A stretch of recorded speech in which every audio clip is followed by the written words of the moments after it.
Welcome back to K-Ratio's Week in Preview. I'm Kyle Littner and I'm here today to provide actionable insight for the future, not recap the past.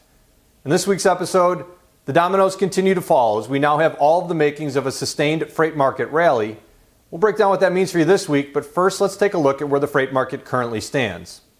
The National Outbound Tender Volume Index, in blue, continues its upward path beyond anything seen at this time and well beyond both 2019 in purple and 2018 in green. The American consumer refuses to stop spending despite our very uncertain times and seems to be carrying the national economy on its own. This makes 24 straight days of record-setting seasonal volumes. Adding to this rally are national rejections, which have been on a steady increase since May 1st and currently above 8%, the highest non-holiday, non-COVID number since 2019. Capacity, while still well supplied overall, is beginning to diminish in specific regions, particularly out west. Longtime K-Ratio followers know that we are of the belief that truck capacity never truly exits the marketplace, regardless of carrier insolvencies or closures. While assets may briefly sit idle, they're soon auctioned off and truck drivers simply switch which companies they're running loads for. In this post-COVID world, however, this axiom no longer holds true, as the remaining companies that would be there to absorb these assets simply aren't doing so due to their own volume hiccups or questions about the future. And while volumes are currently strong, many believe this to be short-lived, and companies have a tendency to get defensive with the balance sheet during uncertain and volatile times. One peek at a chart displaying the total count of for-hire tractors clearly shows this unfolding phenomenon. The latest FMCSA figures show a 1% decline in the number of registered tractors and the single largest drop since June 2015, when national line haul rates were 16 cents less than where we are today. First we see volumes at record highs. Now we see a reduction in truck capacity. Increasing demand while supply is decreasing is a surefire way to send rates higher.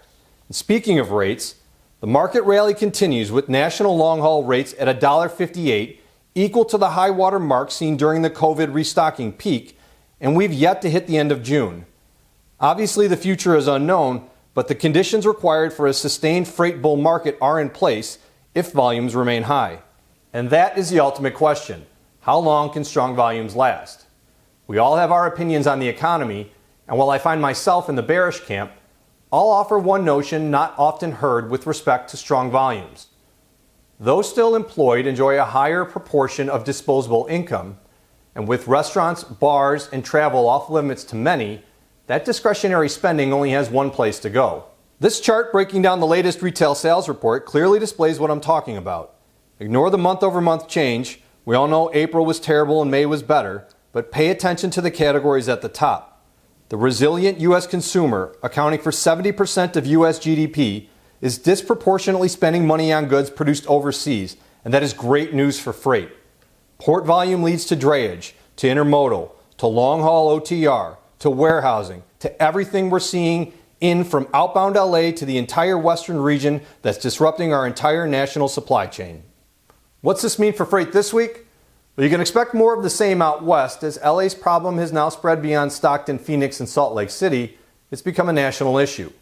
Carriers are going to be reluctant to leave the region, as much of this freight is mid-haul in length and comes at higher RPMs, so rates to leave the region will be sky high. Brokers are going to find a lot more spot loads this week, as carrier drop-offs have rippled throughout the country, reaching at least the Midwest. But be prepared to reach for contract freight, especially anything long haul. Shippers, this is now your problem too, so expect much higher cancellations for any load destined to a less than favorable area. Think Florida. To stay up to date with everything freight, follow us on LinkedIn. Or for more information on our award-winning freight intelligence platform, how best to protect your margins, or dynamic pricing in a real-time environment, check us out at k-ratio.com. Please stay safe, and thank you all for watching.